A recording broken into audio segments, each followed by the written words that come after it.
Hello, welcome to Off the Shelf Reviews. I can't get no satisfaction. And I'm Gary, and today we're going to review and discuss Sudden Death, which came out in 1995 from director Peter Hyams. Ian, why don't you give us the synopsis? Can I use my action voice? Go for it. Jean-Claude Van Damme is an ex-firefighter who's taken his children to a hockey game. At the same time, the vice president is going to the same game, as well as a bunch of terrorists who want to take control of the vice president. Jean-Claude Van Damme is the only one who can bring them all down. Peter Hyams has directed quite a few action movies, going all the way back to Outland. Right. He also directed Time Cop with Van Damme just Nice. a year before this one, and would from here go on to direct Arnold Schwarzenegger in End of Days. Peter Hyams originally wasn't interested in Sudden Death, kind of looked at it as another generic Die Hard clone, Yeah. which essentially is what it was.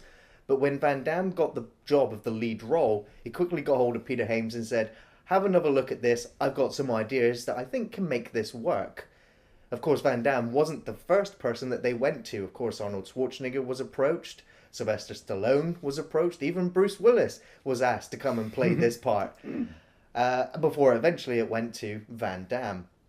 And yet again, this script wasn't even originally an action-orientated script. It was initially a spoof movie or a comedy. Yeah. Until it was redrafted and only a couple of moments from the original script is actually left in the film.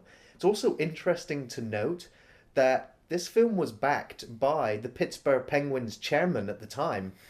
And considering this film largely revolves around a hockey match between the Pittsburgh Penguins and Chicago, which kind of fills the backdrop, and a lot of the intro of the movie is giving you that countdown time. Yes. Which it just kind of made me think it was a spoof right from the get-go, just going into it, because I must say now that I've seen a lot of Van Damme movies, and I consider a lot of his films my guilty pleasure.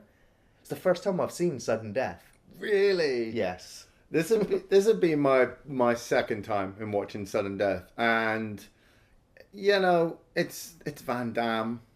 He knocked out a lot of films during this time, along with Willis and Stallone and Schwarzenegger. During the 90s, it was just like, hey, we got another script, yeah, stick them in, yeah, let's make another film. This person will turn up at this event where something bad is happening, and they're the only one that can stop it. And you get this right from the start of the movie, because it's got a cliffhanger opening. And I don't mean cliffhanger as in, what's going to happen next? I mean Stallone's cliffhanger. Because Van Damme is a fireman who's trapped in a house with a little girl, and she ends up dying while he's trying to save her. And it affects him so much, he quits his job. Where have I seen that before? Cliffhanger. Hold on, I got you. You're good. You're not gonna die. I got you. I think I got you. Maybe not.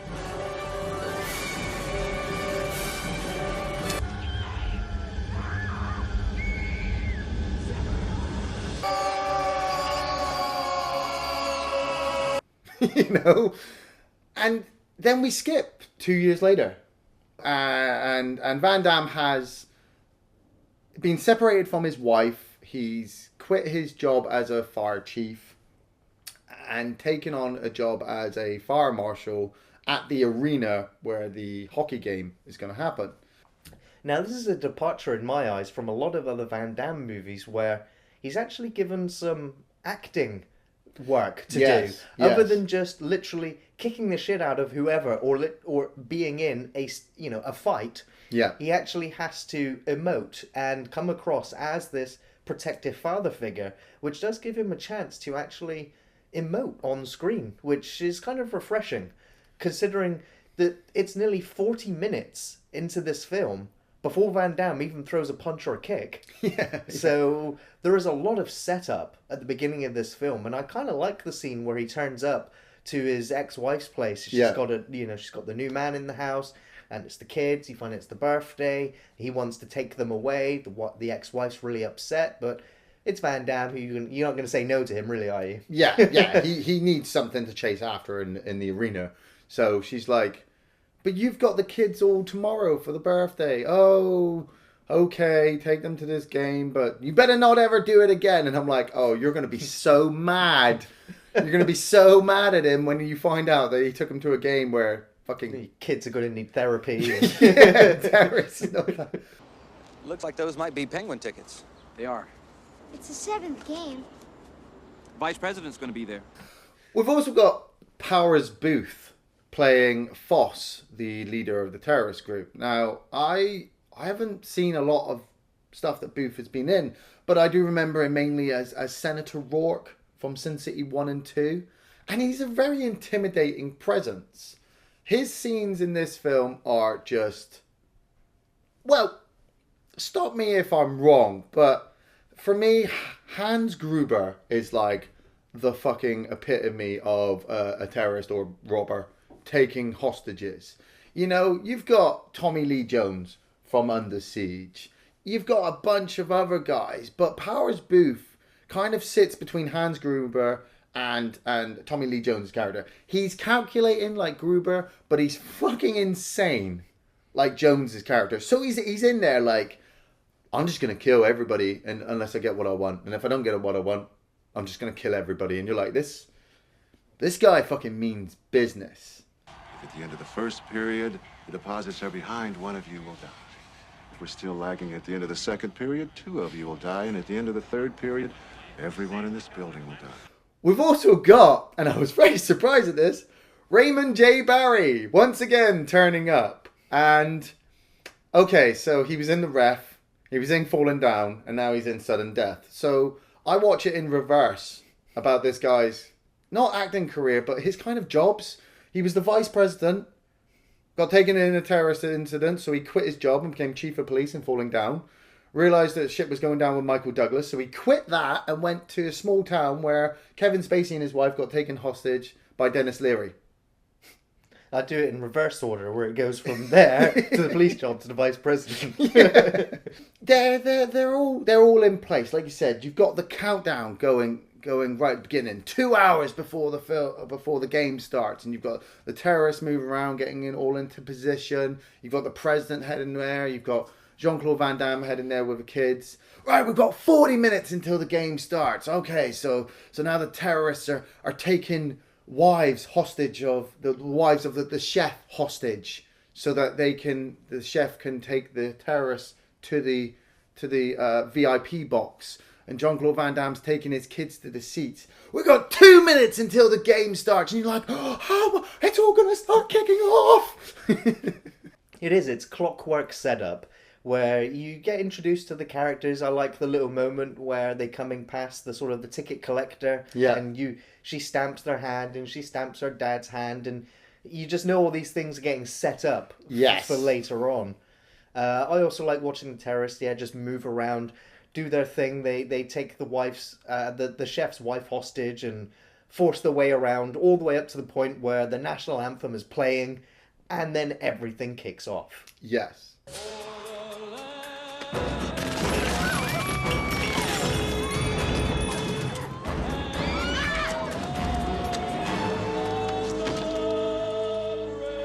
The stepping stones in this film are so obviously blatant, it's very hard not to see it as a cheesy movie. Like we said, we got the little girl with the stamp, and she's stamping hands. And it's, if you're experienced with movies, like Harry said, you look at it and go, that's going to come up later on in the film. There's one point, I remember the script line, Jean-Claude Van Damme says to his son at one point, don't leave this seat, even if the building's falling down around your ears. And I'm like, so I know later on that after everybody has left the arena, he's still going to be sat there because Mom and Daddy told me to. Don't move. If the building is falling down around you, you don't move. The child actors in the film are actually given quite a lot to do, and I was really expecting them to be quite detrimental to the film. I was expecting them to annoy me. Right. But the little girl actress was actually fairly good. She actually had quite a few heavy scenes to deal with, and acting opposite Powers Boothe, which is quite an intimidating character that he's playing as well. She did quite a good job. I got to say that Van Damme's son, on the other hand, is probably the weakest part of the whole film, but kind of does a serviceable job with that part. Yeah, it swung back and forth. 1 minute, like at the beginning, where he sees his dad and he runs up and he's like, "Hey, Dad, I love you and I can't wait to hang out with you." And then he's picking on his sister and you're like, well, that's uncalled for. And then when Van Damme's back's turned, he's turned to the daughter and he's just like, "Oh yeah, Dad just changed his light bulbs." And I'm just like, do you hate your dad for quitting his job? Or, you know, is there some underlying issues because they're separated? It doesn't really go into that. So you're kind of just like, just leave him in his chair. You know, he's watching the game. He's all happy. Like you said, the little girl, yeah, she's got some great scenes. She's seeing dead bodies fall out of toilet cubicles and mascots taking her hostage and things like that. But like I said, the lines are so blatant. When she stood opposite Powers Boothe and she's like, "My dad's going to come and get me and you're going to be sorry." And Powers Boothe's like, "Yeah, right, whatever." And I'm thinking, dude, you're so fucked. You're so fucked. She's got Jean-Claude Van Damme as a dad. Okay, if that doesn't tell you that everything's going to fall in on itself, then you deserve to get taken down. They even bring up Van Damme's like rap sheet. Oh, he's an ex-fire marshal. You know, he's quit his job and you know he's just here. Right. Well, we need to get hold of him. I'm like, doesn't it say in there that he's trained in martial arts? You know, that he can kick and punch a guy's head off. Well, that's where we bring ourselves to the sort of first major fight that he has, and it is the most iconic fight in the film, where he fights the penguin mascot. We saw the penguin mascot earlier. It was this attractive blonde lady, and we'll find her corpse later on in the film, but we know that there's this other woman, this tough guy woman, who's wearing the mascot, who's gets into the fight with Van Damme, who at one point already tried to kill his daughter, but ran out of ammo. Yeah. And this fight in the kitchen sort of lasts quite a while. And we don't get to see Van Damme doing all of his martial arts. Not really. And I like the fact that it's toned down. That they've gone, Van Damme, you're playing a character that doesn't know martial arts. Okay? Yeah. So fight like a brawl for the most part. Yeah. And so I kind of like that. I wasn't starstruck with his, you know, with his flying kicks and his spin kicks. It was kind of a lot more grounded, just like the family that's been attached to him has grounded him even more. It's made Darren McCord a more rounded character, that he doesn't have all these martial arts and that he's got this family to protect. It's sort of the different dynamic from, say, Die Hard. Yeah, I suppose you're right there. I mean, watching the fight with the penguin, as fucking hilarious as I find it, because it's Van Damme fighting a giant mascot penguin, you know, like you said, you're not blown away. He's got to use the environment a lot more. It seems a bit cheesy when they're fighting by the meat grinder and she's putting her hand in the fryer and he's bashing her in the head with dishes.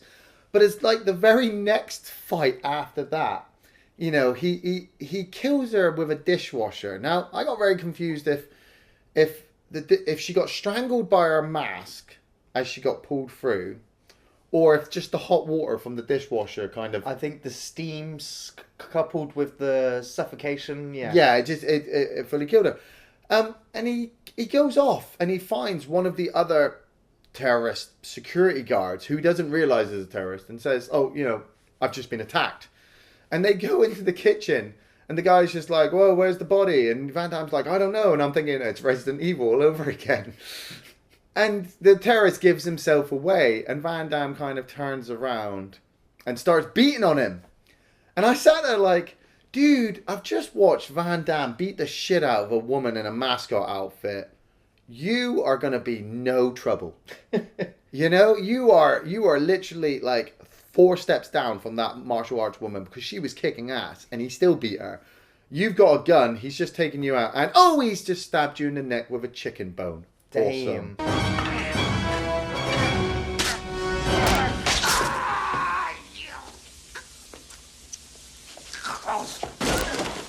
I mean, I was quite surprised at how gory. Well, I mean, it's not overly gory, but it's gory enough for the injuries that people take, especially to the throat. I like that. It didn't shy away from showing the blood.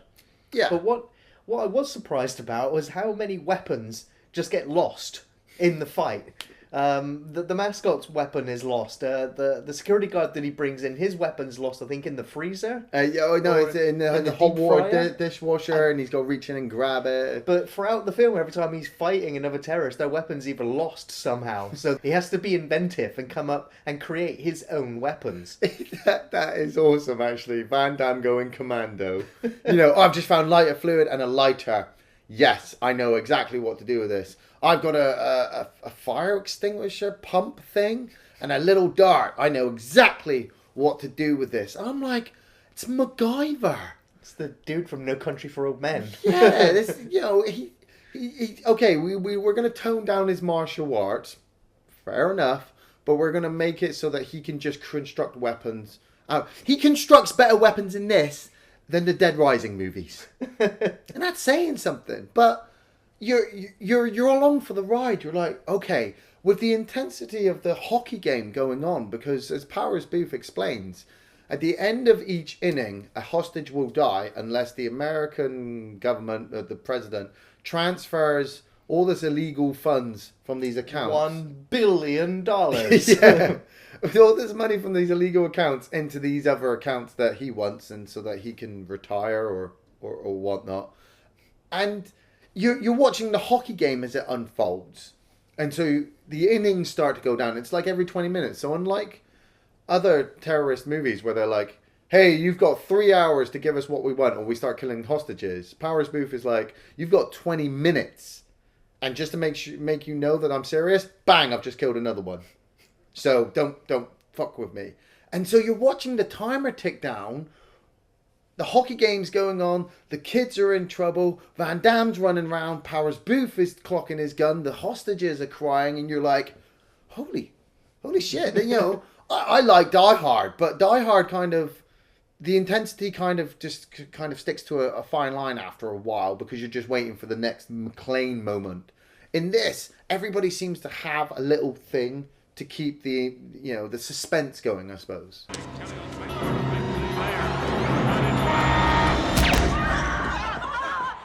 Like I said, the setup works really well, and then as the action's unfolding, it jumps between the Secret Service trying to figure a way into the building. Yeah. It's got Van Damme trying to figure out who's got his daughter, what they want, and then he discovers that there's bombs set up everywhere. Yeah, I forgot about the bombs. And so there's just lots of little things going on.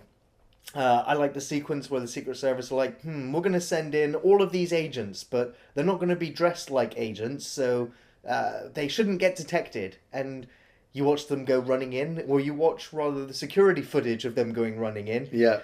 Then it cuts to back outside, and we've got this truck being driven straight back out to the police with a corpse tied to it, and you realise that it's a giant de-icer or an ice machine, and he just lets out all of the corpses. And it's just like, okay, so much for the Secret Service. Yeah, that's a Zamboni. And I only know it's called a Zamboni because I watch enough wrestling. I've seen Austin drive one. But as soon as it opens and all the bodies flop out, I was like, were the terrorists waiting by the door as soon as those guys came running in? Because it felt like deleted footage, didn't it? Yeah, there's a point where Boothe says to his guides, he's just like, you need to go out and find him because he's causing too much trouble. You need to go out and find Van Damme because he's breaking shit. And you watch, there's one clip where you see these two guys kind of kicking down doors on a corridor. And I'm like, this arena's massive. You two are going to go round the whole arena looking for Van Damme while Van Damme is running around looking for all your bombs. Oh, but I'm an ex-fire marshal, so I know exactly where the primary locations would be for them to set bombs. But that's it. The other Secret Service agent is there with him, and he's just like, "Oh, how many of you are there?" And he's like, "Oh, I'm not working alone." And he's like, "Well, how do you know where the bombs are?" And he pulls out this sheet, and he's like, "I made some educated guesses." You know where they are?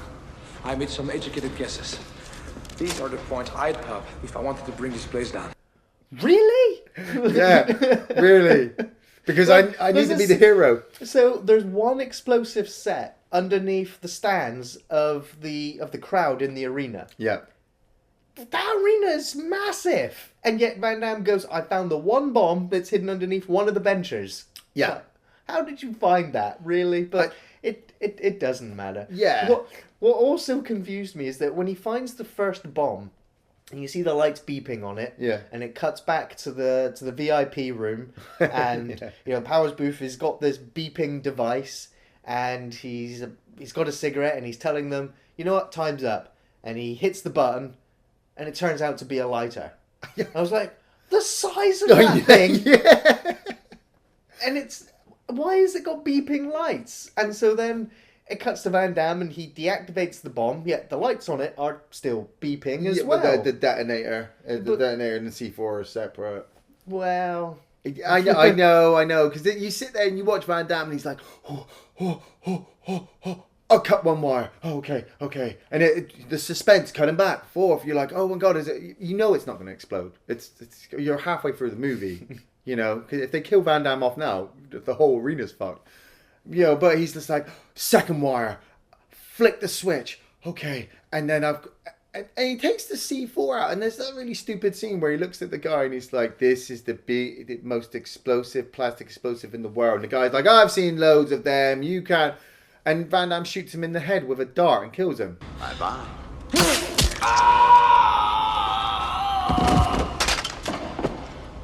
Bye-bye. Or no, in the neck, sorry. And then he gets caught by another guard, and he turns around and starts the line all over again. This is the most powerful plastic explosive in the world.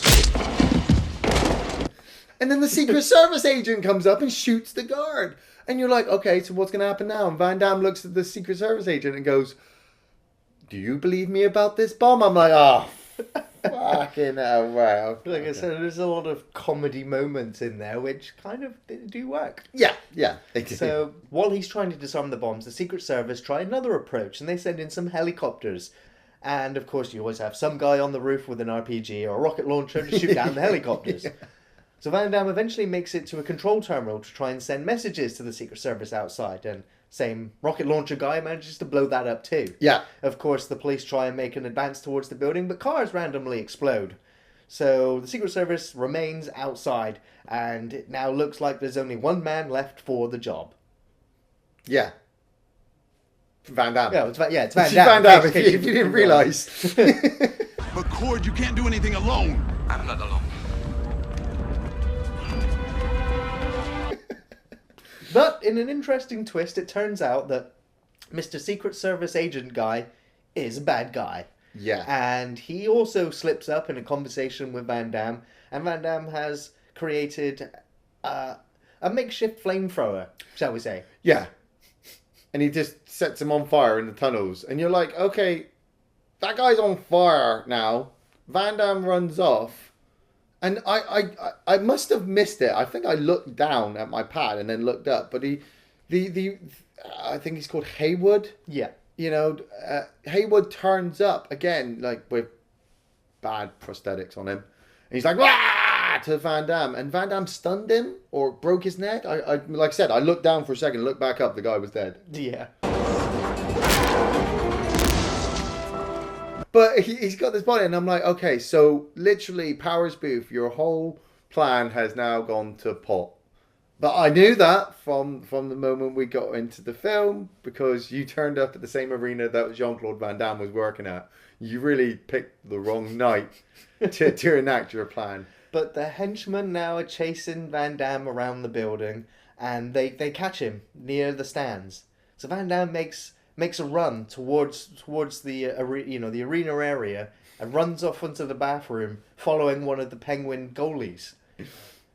Knocks him out and takes his outfit. Oh no, he doesn't knock him out. The Penguin goalie was suffering from 102 temperature. Yeah. And couldn't play anymore, so ended up going off. And that's why you see him with the mask, because I think he's unconscious with the fever. Which I was like, okay, I know it's just a film and it's really silly, but The time it takes Van Damme to get the goalie's equipment off him, dress himself, and then get back out on the ice to save the almost winning goal in the game. To then coming off the ice and realizing he's got to get undressed and using scissors to cut the laces on his boots. And I'm like, wait, hold on a minute. If you take using scissors to cut down the time it takes to take those boots off, how quickly did you get them on when you... What? But literally, I've just sat through a sequence of Van Damme saving a goal in bullet time.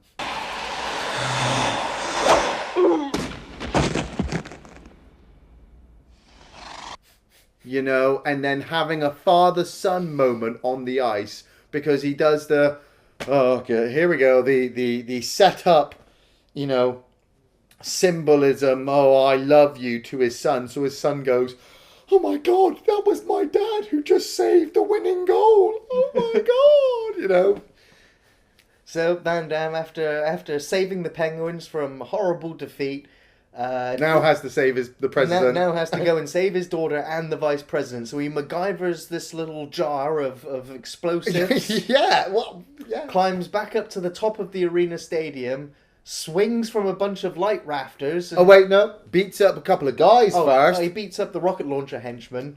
And then swings from the light fixtures all the way over to the top of the VIP booth, throws his explosive, which creates a hole, which, after swinging violently from, he manages to land perfectly through, lands in there, guns blazing, and takes out all the terrorists, except for Powers Boothe, who manages to escape. Yeah. But it's lucky, because earlier on in the film, remember the symbolism with the stamp? The little girl had stamped Powers Boothe hand, so she's able to pick him out in the fleeing crowd. Out of everybody, because Powers Boothe is just kind of stood there like, I don't know what I'm supposed to do now. He's got that dodgy wig and the beard dodgy. And she's like, Daddy, that's the man. Daddy, that's the man. Daddy! And Jean-Claude Van Damme's like, fuck, she's been captured again. Chases them all the way up onto the roof. They have a bit of a showdown. The little girl almost dies. Boothe manages to get away from Van Damme.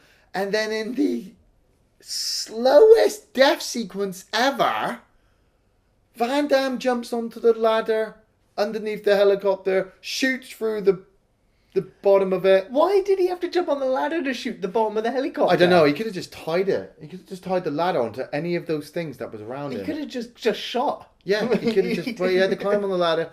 Shoots up, kills the pilot, kills the guy sat next to Powers Boothe, doesn't kill Powers Boothe because now we've got to have the iconic bullet time stare at each other as the helicopter crashes perfectly straight all the way down. But like I said, it's so long, you're sat there like...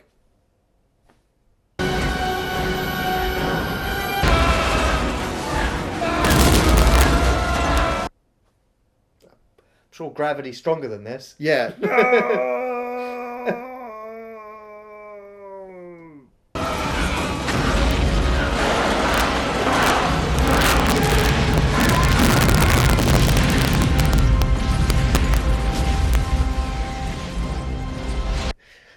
The effect was done with an actual helicopter on a crane, which they used, and they used like 30 plus cameras in order to capture the effect. And yeah, I like the explosion, and it is a little bit too extended, that sequence. Yes, but it's a great highlight. It's one of those films where I'm actually rooting for the bad guy to get defeated, and and so I'm kind of happy to watch him go down in a blaze of glory.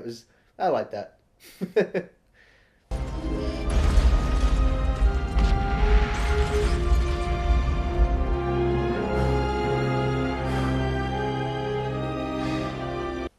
And then, of course, you get the cutesy, soppy ending where the kids are like, well, actually, our dad is a hero. Yeah. He's not a piece of shit janitor. Thanks. He just gave me the best birthday ever. Yay! I was surprised. I actually have quite a few favourite scenes in the film. Of course, Van Damme fighting the Penguin. You know, At first, I just didn't know what to make of it. I was like, if you watch this sequence out of context, it's ridiculous. Yes. But when you put it into the context of the film, it actually works quite well.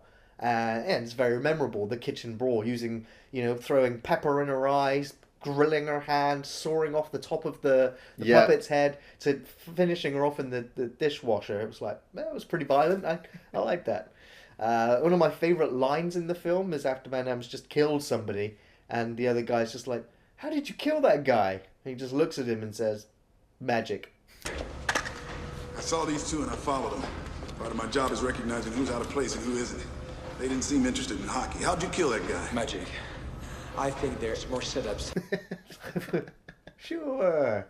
It was so cheesy. But when it happened, it was just like, no one's buying this. But Van Damme is the goalie.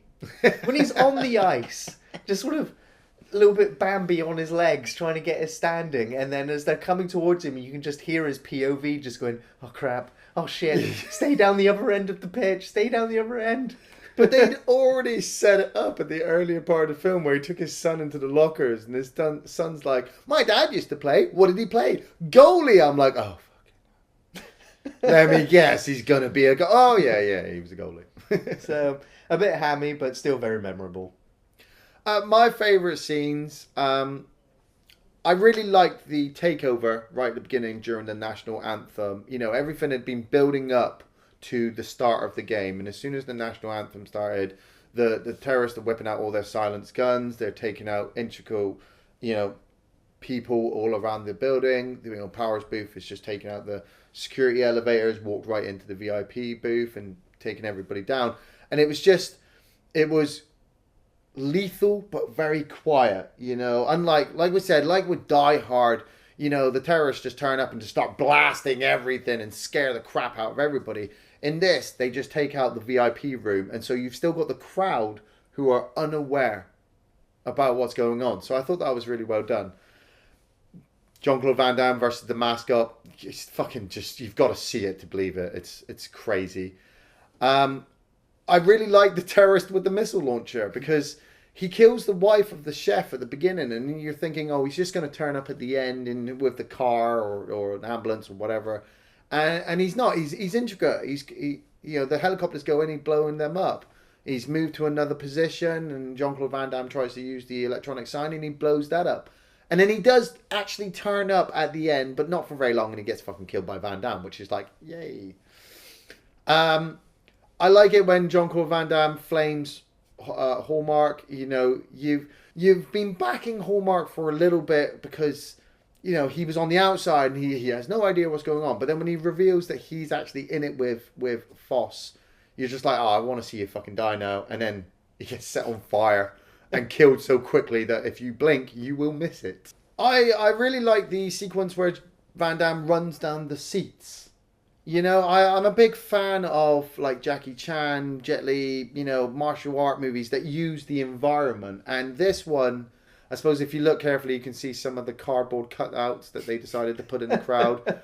The setup of him becoming the goalie, getting out on the ice, having the father-son moment, with the death symbols. The 4 minutes, I need to save the sister, the president, and the game. I'm going to start kicking the shit out of people with ice boots on, and then watching it go down until it goes into sudden death was so cheesy it has to be liked because it's just stupid. And my last favourite scene makes the film absolutely cool. It's the fact that the security terrorist guy was playing Doom while watching the security system. So, do I recommend Die Hard Clone number 37? Yes, I do, surprisingly enough. I like Van Damme movies, and in this one he's got a lot more to do than, say, some of his other ones. He actually has a little bit more character, and I could easily see this one being one of those that I rewatch regularly if I want a Van Damme fix. Yeah. The music to the film is really great. The action scenes are good. The build-up is fun. It's an enjoyable film, and I didn't get bored at all. I kind of stayed invested to the end of the film. for its nearly 2 hour running time and really enjoyed it. I recommend it. I mean, if you're a Jean-Claude Van Damme fan, it's up there. You know, I really like Time Cop, and like you said, you know, this one came out just after Time Cop. So for me, Time Cop had him building up all the emotion that he could get as an actor, and this one just kind of allowed him a little bit more. If you like Die Hard or Passenger 57 or Under Siege or The Rock or any of those films where a group of terrorists take over a location and think the plan through perfectly, apart from that one guy, it's definitely up there. It's definitely fun. At the same time, you know, on the other end of that spectrum, if you are just looking for a really silly action flick, yeah, you'll get it a lot from this film. Don't get so worked up. They'll win. Thanks for watching Off the Shelf Reviews.